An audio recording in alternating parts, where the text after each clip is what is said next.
ভালোবাসার পরীক্ষা। শ্যামলী, আপনি আমার পরিবার আর কোম্পানির জন্য যা করেছেন তার জন্য আপনার কাছে আমরা চিরকৃতজ্ঞ থাকব। তবে এবারে আপনি আপনার জীবনটা নিজের মতো করে বাঁচুন। বুঝেছি, আপনি শ্যামলীর থেকে নিষ্কৃতি চান। বলুন কোথায় সই করতে হবে। শ্যামলী, ডিভোর্সে না বলে দিয়েছো তো? মানে এটাই আমার ভালোবাসার পরীক্ষা ঠাম্মি। দেখি স্যার কাকে বেছে নেন, আমায় না তিস্তাকে। কোন গোপনে মন ভেসেছে, সোম থেকে শনি রাত 8:30টায় জি বাংলায়। আমার তিল তিল করে একটু একটু করে কষ্ট করে গড়ে তোলা স্বপ্নের ইউটিউব চ্যানেলটি কিন্তু বন্ধুরা আমার নেই। তো এটা কিন্তু আমার নতুন একটি চ্যানেল। তোমরা হয়তো কিছু কিছু জন আমাকে চেনো এবং অনেকেই হয়তো আমাকে চেনো না। তো আমি আমার পরিচয়টা প্রথমে দিয়ে নিই। তো আমার চ্যানেলের আগের চ্যানেলটি ছিল অ্যাক্টিং ওয়ার্ল্ড রিয়া।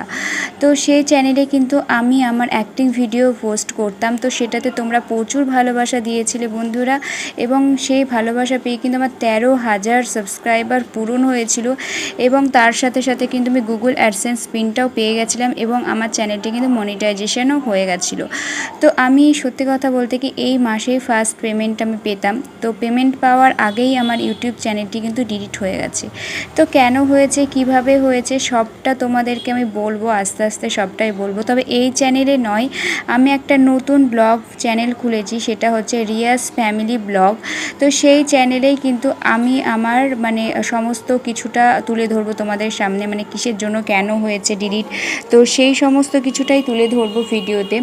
তো সত্যি খুবই খারাপ লাগে, কি বলো তো, কষ্ট করে তো ভিডিওগুলো বানাচ্ছি এত বছর, আমি 3 বছর ধরে কন্টিনিউ ভিডিও বানাচ্ছি। আমার কত দিনের পুরনো স্মৃতি সব কিছুই চলে গেল, এক নিমেষেই সবটা শেষ হয়ে গেল। আর মেন হচ্ছে কি বলো তো, এত কষ্ট করে ভিডিওগুলো গরমের মধ্যে বানিয়ে এত কষ্ট করে এডিট করা কম কষ্ট বলো, তোমরা যারা করো তারা নিশ্চয়ই জানো। তো সেই সমস্ত কষ্ট করে ভিডিও বানিয়ে যদি চ্যানেলটি ডিলিট হয়ে যায় তাহলে কেমন হয় বলো।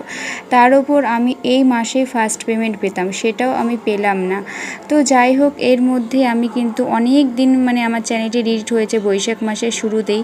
তো সেই সব ভিডিও আমি নিয়ে এসেছি, কেন ডিলিট হয়েছে বা কি করলাম, আমি অ্যাপিল করেছি কিনা, বা আমার ইউটিউব চ্যানেলটা ফিরে আসবে কিনা, সবটাই তোমাদেরকে আমি ব্লগে বলবো।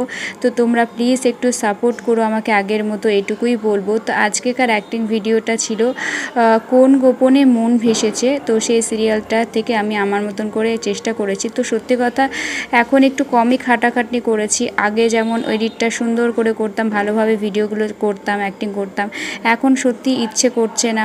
চ্যানেলটি ডিলিট হয়ে যাওয়ার পর না, মন মানসিকতা একদমই ভালো নেই। তোমরা নিশ্চয়ই বুঝতেই পারছো, যাদের সাথে এমন হয়েছে তারাই জানে কেমন কষ্টটা হয়।